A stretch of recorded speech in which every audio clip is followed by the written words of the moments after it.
What else can you do? Oh, that's about it. Oh, come on. Tell me something about myself. I don't understand.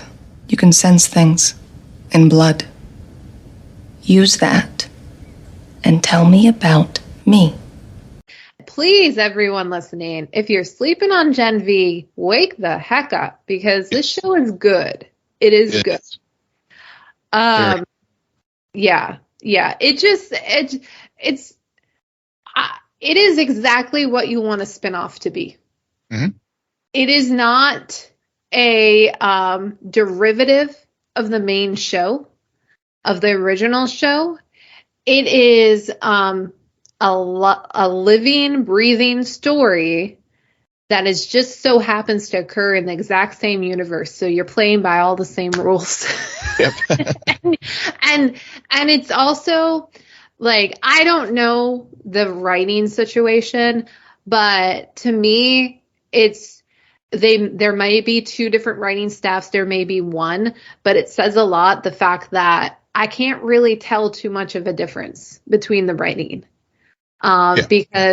Because there's just something about the tone of Gen V that every 5 minutes I'm like, well, so what? We see a penis here. We see, like, there's a dick joke there. There's this, there's that. There's Jensen Ackles, which I read, that was all improvised. His entire scene was all improvised, talking about teaching Kate how to come, and everything he said was improvised, and all I could think about is, you are the father of two little girls.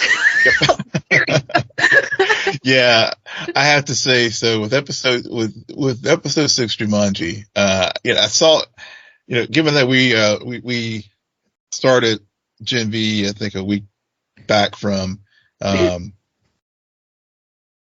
original air dates, and I know we're now caught up, but I did see, I saw Soldier Boy. Mm-hmm. So I knew Soldier Boy was going to be in this episode, but damn, how they used Soldier Boy, an inappropriately aged ex-boyfriend, imaginary friend, who was teaching her all about sexuality, among other things. I did not have that on my 2023 bingo card, for sure. No, I had heard the same thing, because I had read this back when the episode first aired, and I'm like, oh, but I'd forgotten about it. And then as soon as he comes up, all I'm thinking about is how this is all improvised, and it's just gold. It's just so good. And it makes sense. And I love, in this episode, we talked a lot about Kate, and we talked a lot about Andre, and how Jumanji really keyed in into both of those characters and their situations. And I'm going to say it right now. This episode, in my opinion, makes Kate like a Jean Grey character. And Andre's like a Cyclops. Interesting. There's something about it. Maybe it's because I know Jean Grey didn't wear the gloves. Well, I think she did, but I know Rogue is more known for her gloves because of her powers. That, if you combine Jean Grey and Rogue powers, that's basically Kate. Because she can get inside your head, and as we saw in Jumanji, why it's called Jumanji is because they took the premise of that movie game and made it and turned it into a bottle episode inside Kate's heads, where, because of her powers and what was happening, what was causing, how do I put this, how her powers were wreaking havoc in her mind and kind of malfunctioning as she was bringing everyone's memory back. She inadvertently brings everyone inside her head. And at first, we're like, okay, this is going to be a Kate memory tour. Yep. And then very quickly, all of a sudden, we get other things. And the first one was when they were in class, and we saw Kate meet Golden Boy. And then Golden Boy quickly starts interacting, and boy, what was not on my bingo card, it should have been, was that Andre and Kate were hooking up way before. Yep. Which, looking back, I'm like, Yeah. there was something way too easy about that for them to not have been fucking before. Yeah. It's just... but I was also I liked how Jordan was so taken aback by that, because they had been around, both of them and Golden Boy, for so long. It's like, how did I not know this? What was going on? And so we're like, okay, so it's their memory. And then we randomly find ourselves in a Jordan memory. Which at first they played it very well, because at first you're thinking, oh, we're going to see, at first I'm like, wait, we're going to see what Briggs and Golden Boy were talking about during the end of the first episode. Right. And then quickly it's like, no, this is Jordan's memory. And it wasn't even that instance. They have, Golden Boy, Luke, has been catching on to this whole situation with him and Sam and what was happening in the woods since their freshman year.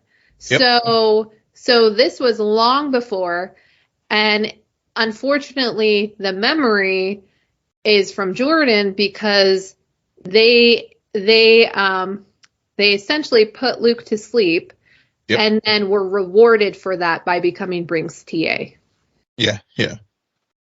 Put Luke to sleep. Yeah. And then of course they were using, basically, I guess, using Sam as the test subject on Luke to like make Luke stronger. And so there was that whole thing, but then also the whole, like you noted in the notes, the question of the loyalty, was, whether it was right or wrong, Jordan's motivations for doing it, it was that misplaced parental figure because of, the estrangement that Jordan has with their father. Yeah. I think that what this episode did with everything that came out about each character and their histories, what it did a good job doing is it better informed us about why these characters made certain choices in all of the previous episodes. Yep. Like it shed in some of that history and some of that context that we honestly didn't even know we were missing. But now that we have it, it's like, okay, now I get it. I understand why, out of everyone, Jordan was grieving the most, not over Golden Boy, but over Briggs.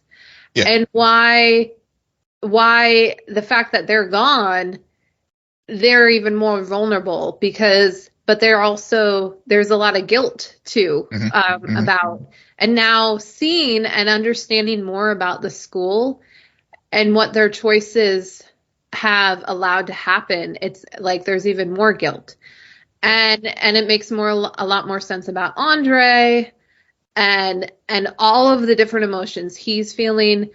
And also, I think the episode did continue to enforce what you brought up last week about the tragedy that has occurred with Andre and with a lot of his relationships with a lot of different characters, but especially Kate and Golden Boy.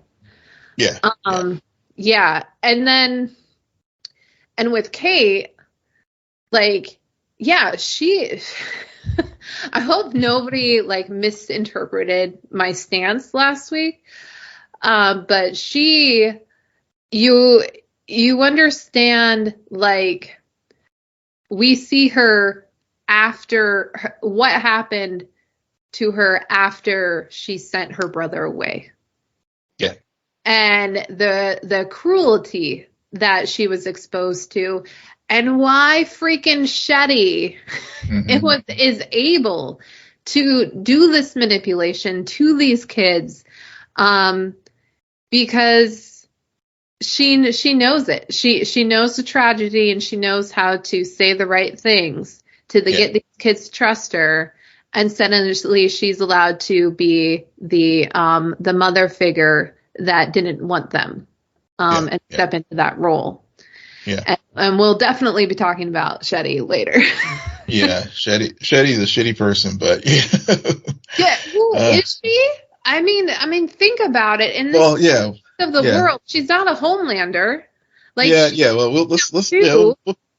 We'll put a pin in it, but at least in this episode, just seeing that, even though we later learn the motivations, just the manipulation and just how she used the kids, I think. Yeah. It does beg the question: does the ends justify the means? With Shetty, and I think that's to your point about why this show and even the boys work so well. Really gets into that. Yeah, she definitely. Yeah, we'll get into Shetty a little bit later. We also go back to the bloody death that kicked off this entire series, and Marie and Annabelle, which I don't know. And it's not Annabelle, it's Annabeth, right? Yeah, Annabelle or Annabeth? It's Annabeth.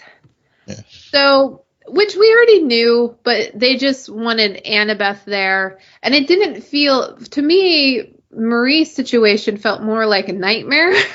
Yeah. just like her worst fear of how her sister, but then again, it could have been because we only saw so much of what happened in the first episode. Mm-hmm. But just very well. I really liked watching both of these episodes together because even though Jumanji felt very much like a bottle episode, it definitely did a good job of taking us from where we left off with last week and the reveal that it was Kate to understanding more about why she was doing what she was doing, even though we knew like Shetty was involved. We didn't know the extent. We didn't know the history. We didn't really, we're still fleshing out the woods in that situation. But by the end of the episode, we also get the resolution. Okay, so Cordoza suddenly has a breakthrough with his virus. But it's not enough that he can infect and kill these metas, but can you make it contagious? So that's how they ended the episode. Yeah. That was, and it's interesting that we learn more about this virus because I know it was teased, I want to say in season 3 of The Boys, maybe. But this show was conceived of and written after the pandemic. It's kind of like, it's interesting that it still decided to go this route given what we've all been dealing with. Because I know Falcon and Winter Soldier on the Marvel side had a similar type of story arc, but decided not to. But The Boys and Gen V universe decided to continue on this it's just a very interesting story choice that, especially when we get to episode 7, and the resolution there, I wonder if that's how they're decided to handle it. But yeah, episode 6, I mean, I'm just thinking about Andre when they did pull out of out of Kate's memory and stuff. And, again, it just made it very clear that, he still, even though with all that happens, he still has feelings for her, but all the members of the Gen V Scooby-Doo gang, definitely don't trust her, which, again, as you said, watching these 2 episodes together, definitely drives some things forward, with the story that will bear something to bear in mind as we move forward. And then, of course, we didn't really talk much about Emma and Sam. Obviously, Sam had his first experience. He's a virgin with Emma. But the bigger thing that I thought about that scene was where he says after they're talking, and he's like, he still has this thing of that he doesn't deserve her, and the fact that she still is like, look, you're messed up, I'm messed up, we're messed up together, and she didn't pull away, which I think thinking ahead, given Sam's mental state, how is that going to play out with their relationship, and also just things I think it's maybe a good segue to move to episode 7. So. Yeah. Which was called Sick, and I was thinking about Sam and Emma. Sam is there in the dorm and wants to stay there, and of course, but it is a college campus, and he got a little taste of college life. From the Homelander Stan himself. Yeah. What you were getting at is that well, in my opinion, I don't necessarily know if it's going to be Sam's mental illness that causes Emma to leave him or break up with him, but now that we're out of the hiding spot, suddenly you see the true colors of a person, and because of Sam's history, he is definitely on Team Homelander. So he definitely thinks that soups are superior, and humans mortals should be bowing down to them, which Emma does not seem to agree with, and so they will definitely be having a conversation about that. Yeah, for sure. Which I liked, because it was so subtle. All of those, like, where you're like, okay. And they're also, the writers are saying, yeah, we're going to start these hints now. So that it makes sense. And also, they've done a good job with Sam in particular, with as much time as we've had with him, about us. I don't think it's from left field that he would feel that way. No. Based on everything he's been through. Yeah. And I think any meta who went through that, or any soup that went through that, would probably come out feeling the exact same way. And that's probably why Homelander feels, that's part of why Homelander feels the way he does about it. Is because there's been allusions to what he went through, especially as a child. Yeah. Basically being raised like as a lab rat. So I like it, and it also broadens the perspective. It widens how many different perspectives in this crazy world that we're getting through these kids, or young adults, whatever you want to call them. Yeah. So yeah, I didn't like. Emma and Sam have had so much time that to me, I was like, okay, they can play. I see what they're doing, but they're definitely not the A storyline right now. No. No, because these 2 episodes are all about Shetty. Shetty, especially in Sick, everything escalates. And this is the penultimate episode, and so you're thinking, okay, this is a build-up, but the very first scene where Cardoza is asked to make the virus airborne, and that, I like how that triggers him to question Shetty and say, oh, wait, what? And then she immediately points out the fact that he has nowhere to go with this information, because he literally created a virus that will kill soups. And my whole thing is, while you were doing this, what, at what point did you pull out a memo from Vought saying this is my directive? Kill them. Yeah. I don't understand. Yeah. Yeah. It's just like, oh gosh, I'm trying to think of like the equivalent, it's like, yeah, I mean, it's just like the accidental discovery. I can't remember of the thing that will bring the corporation down, and he's like the hapless scientist who discovered it. Yeah. Yeah. Poor guy. Heads will roll. Literally. Yeah. Literally, I love that song, and I'm so glad they used it. Yeah. Yeah. They did. I have to say, I know we don't talk much about the scoring with this show, hardly at all, but I have to say, the score of this show, this so on point. Yeah, it's a good soundtrack. Yeah. Yeah, and then Dean Shetty meets up with Grace Mallory, who we know from The Boys, and so it's a good cameo from her, who gets, because of what she's known for and who she's affiliated with, she gets shown this plan of basically genocide, and she's like, no. Pass.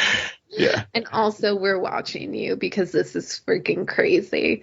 Yeah. So I do want to say, it is kind of like, okay, like Shetty was all calm, cool, collected, and then the moment she realizes what she has, it's like, okay, pedal to the metal, let's get this out. Mm-hmm. Which, yeah. So before, when you were talking about Shetty being real shitty, we find out the motivation, and the motivation, like, again, this is why this is so brilliant, is because it's all tied back to the airplane crash in the first season. And why I think that's brilliant is because I remember still watching that episode. Me too. And it was that episode which told me as a viewer, this show is different. Mm-hmm. And I think it was, I remember us talking about it. Yeah. What episode was it though? Was it episode 4? I was going to say episode 4, and so it wasn't the first episode. It took a while for us to figure out what this was doing, and then that episode happened. So the fact that they go all the way back to not only the first season of The Boys, but that specific event that honestly I think a lot of viewers reflect on and being like, that was the changing point. Like, I'm committed now to this universe. To have that be the motivation for your antagonist in the first season of the spin-off show. I'm clapping right now, everyone. I'm just round of freaking applause. Yeah. Cue the Captain Picard theme. Oh man, yeah. I just because it's just so good. It's so good that happened the way it did, and we find out about it. And just as quickly as Shetty's plan starts getting kicked into full gear, they strip it up, take it all away. And so here's my question to you, Will. Yeah. When we see the scene of Kate and Shetty at the house, Kate has her gloves off. And then by the end of that scene, she's kind of like, Shetty is like petting her head and saying, I'm going to protect you. Did you think that it worked? That Kate was being manipulated again by Shetty? So that goes back to my comment earlier about the end of episode 6 with everybody not trusting everyone. Because now, me as a viewer, I really don't know.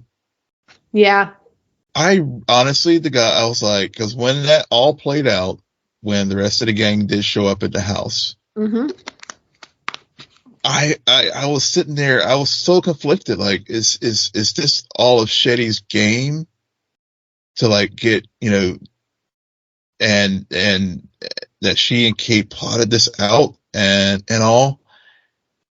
or is it something more? And I think, and taking it to the next step, I know we haven't gotten to just wanted to start thinking ahead to next week, but I mean, this makes Kate a very dangerous individual Oh, Jean Grey. moving forward Phoenix. in the show. Jean Grey, Phoenix. Yep. Yeah. Cause I just don't know. I honestly don't know. Yeah. And hey, Emma might have to be careful because Kate shares the same political perspective as Sam. Mm-hmm. Yep. Okay. Yep. But again, Jumanji kind of informed you that Kate has been used. Mm-hmm. Like, not as much as Sam, but like emotionally, yes. And her powers, and especially the fact that her powers cause her own issues with her head and everything.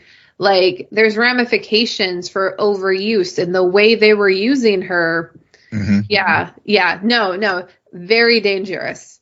But I like it because these kids can't all be the good guys.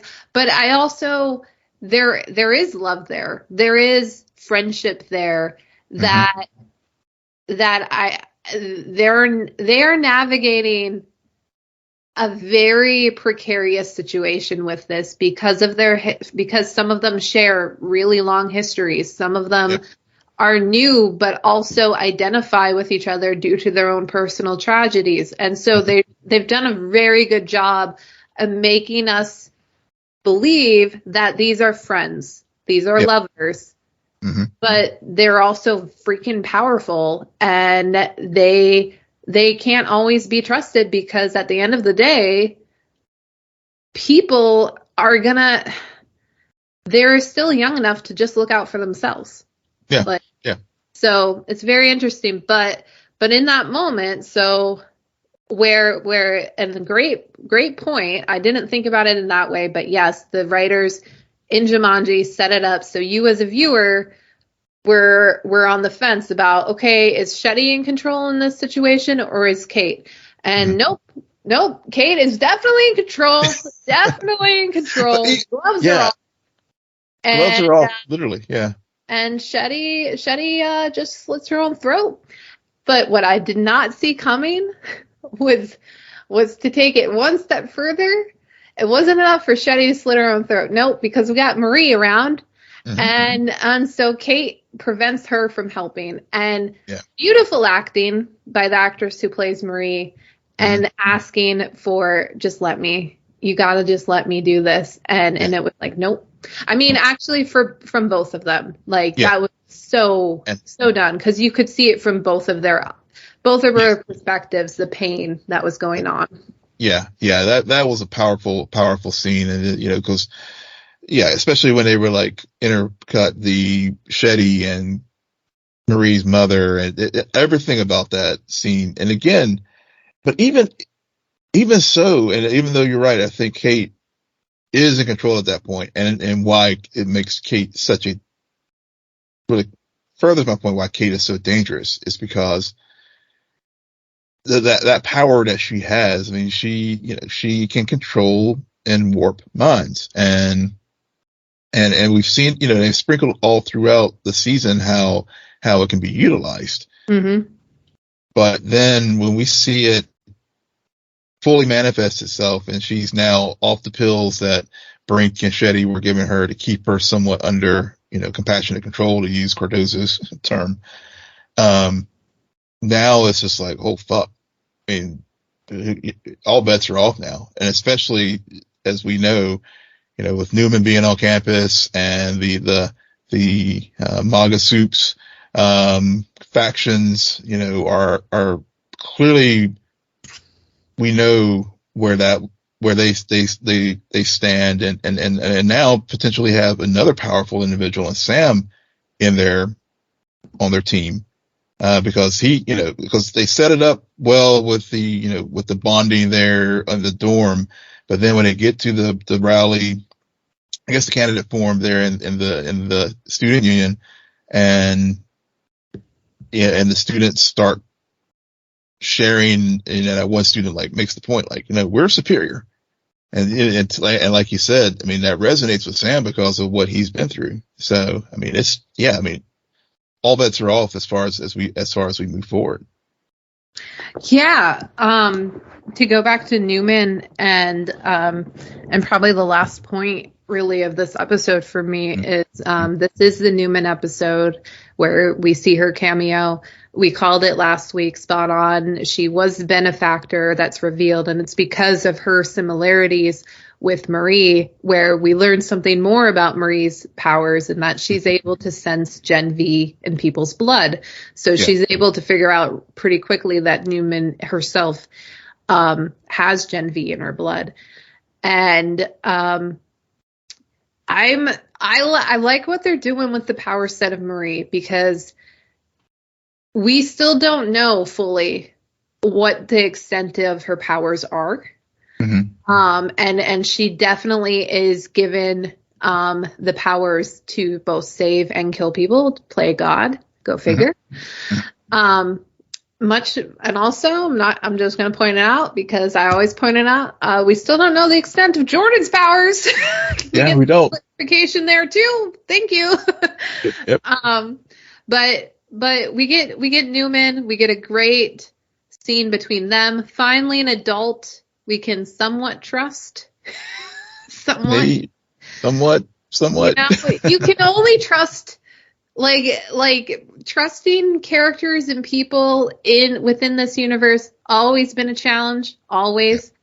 But we accept them because at the end of the day, Newman does take the information, believes the information, and ends up getting a hold of Cardoza, and who, I mean, it makes sense. The guy was naive enough to create the virus. He would be naive enough to be like, I can turn this over to you and you're just going to let me go. Yeah. I like especially the line, and you're the only person who can recreate this. Yeah. Okay. Yeah. And you think you're going to live? I was literally holding, as I knew where this was as the scene was going, and I was just like, okay, I just kept putting my hands over my eyes.